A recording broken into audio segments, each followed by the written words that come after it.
오늘 함께 나눌 하나님의 말씀은 전도서 9장 1절에서 10절까지입니다.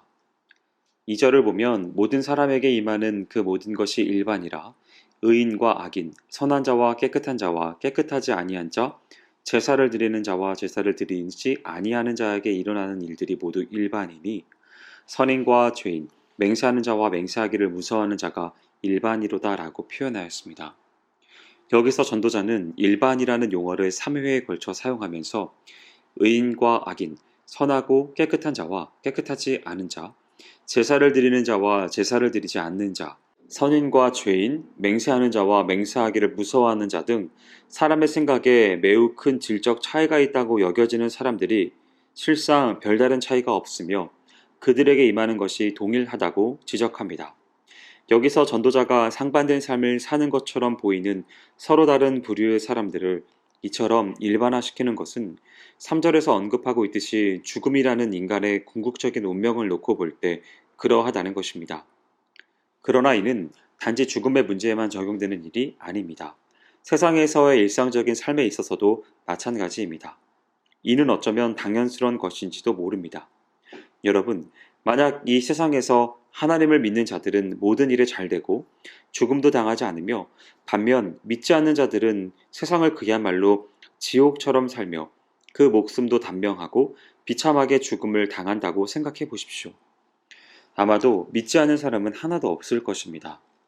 하지만 세상은 믿는 사람이나 믿지 않는 사람이나 이 세상에서의 삶만 보면 별다른 차이를 발견하기 어렵습니다.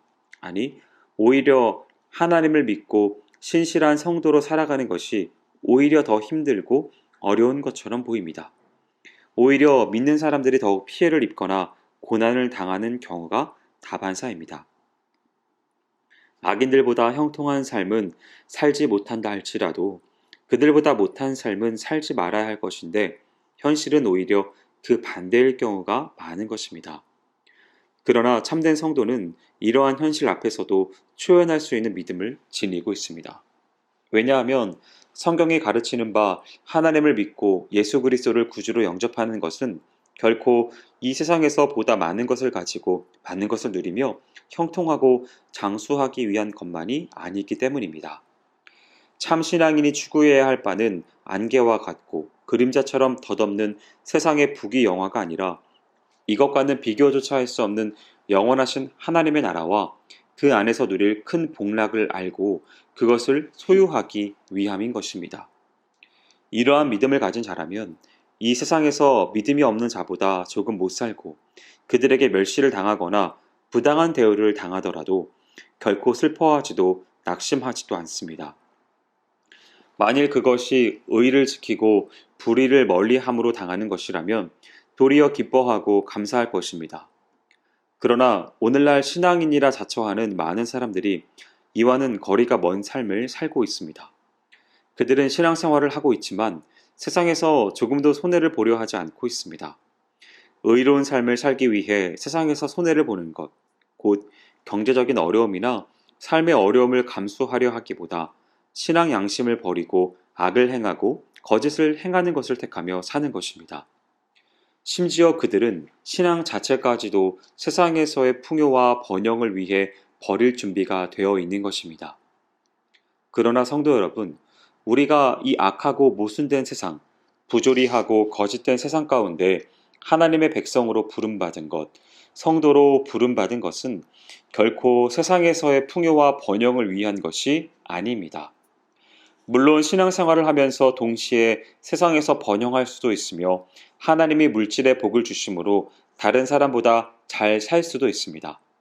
그러나 우리가 이 세상을 살아가는 가장 본질적인 목적은 잘 살기보다 하나님을 섬기며 바르고 진실한 삶을 사는 것을 세상에 보여주기 위함입니다.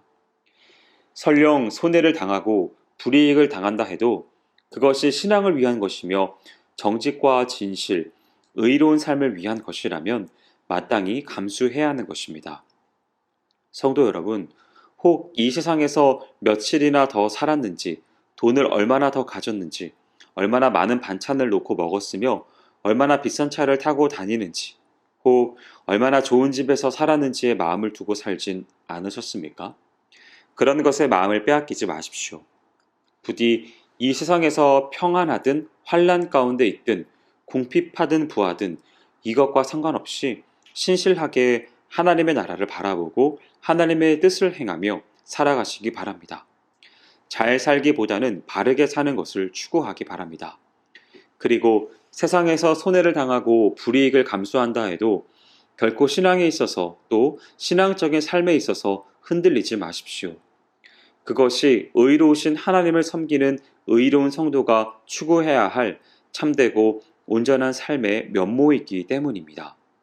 비록 이 세상은 악이 관영하고 온갖 불법과 부조리가 판을 치며 많은 인생들이 입에 담을 수조차 없는 악행을 거듭하고 살아가고 있지만 그들의 생명 자체는 무한한 가능성과 가치를 가집니다. 설령 그가 범죄하며 심지어 벌레만도 못한 삶을 산다 해도 그가 가진 생명의 가치는 여전히 소중합니다. 왜냐하면 살아있는 한 아무리 흉악무도한 죄인도 아직 회개와 변화, 구원의 가능성이 남아있기 때문입니다. 탕자가 아무리 허랑방탕하고 말할 수 없이 부패한 삶을 살았어도 아버지가 그를 기다린 것은 돌이켜 회개하고 그가 가진 생명의 가치에 부합한 삶을 살기를 염원했기 때문입니다. 이러한 예는 얼마든지 찾을 수 있습니다. 우리가 너무나 잘 아는 바울 사도가 그와 같은 삶을 살았던 산 증인입니다. 그는 본래 하나님의 아들 예수 그리스도의 교회를 핍박하고 잔멸하려는 악한 삶을 살았던 자입니다. 그러나 그가 그리스도를 만난 후를 보십시오. 그가 가는 곳마다 교회가 세워졌고 그가 증거하는 곳마다 그리스도의 이름이 높임을 받았습니다. 또 빌레몬의 종이었다가 도망하여 바울의 믿음의 아들과 같은 역할을 했던 오네시모가 그러하였습니다. 전에 그는 다른 자들에게 손해를 끼치는 삶을 살았지만 변화받은 이후 모든 자들에게 유익을 끼치는 복된 삶을 살았던 것입니다. 이처럼 생명을 갖고 있음은 우리가 소중한 일에 사용될 수 있다는 점에서 너무나도 중요한 가치를 지니고 있는 것입니다. 바울 사도는 이를 분명하게 알고 있었기에 이와 관련해 거역하는 자, 악을 행하는 자 역시도 이처럼 회개하고 가치 있는 삶을 살 것이란 기대를 인하여 거역하는 자를 온유함으로 징계할지니 혹 하나님이 저희에게 회개함을 주사 진리를 알게 하실까 하며 저희로 깨어 마귀의 올문에서 벗어나 하나님께 사로잡힌 바 되어 그 뜻을 좋게 하실까 합니다. 라고 권면한 바 있습니다. 성도 여러분, 그렇다면 여러분 스스로에게 자문해 보십시오. 여러분은 여러분에게 주어진 생명을 얼마나 소중하게 생각하고 있습니까? 그 가치를 소홀히 여기지 않으며 가치 있고 귀한 것, 복된 것으로 여긴다면 그것을 또한 복되고 소중한 일에 사용하십시오. 아울러 여러분 주변에 자신이 지닌 생명의 가치를 알지 못하는 자들, 그래서 천금보다 귀한 생명을 허랑방탕하게 소진하는 이들을 향해 나아가서 그 가치를 일깨우시는 모습이 되기를 소원합니다. 바라기는 오늘 말씀을 대하는 모든 성도분들은 회개의 삶, 축복의 삶, 참으로 삶다운 삶, 생명의 삶을 살 수 있도록 이끄는 여러분들이 되시기를 주님의 이름으로 축원드립니다. 기도하겠습니다. 사랑과 은혜가 많으신 하나님 아버지, 우리가 당하는 모든 고난 가운데 있어서도 믿음을 지키는 것의 중요성을 살필 수 있도록 인도하여 주시니 감사를 드립니다. 모든 삶 가운데 있어서 다른 사람과 비교하지 않게 하시고 도리어 다른 사람을 긍휼히 여기게 하시며 모든 것들 가운데 주님이 기뻐하시는 삶으로 나아갈 수 있도록 인도하여 주시옵소서. 행하실 주님을 기대하오며 모든 말씀 예수님의 이름으로 기도합니다. 아멘.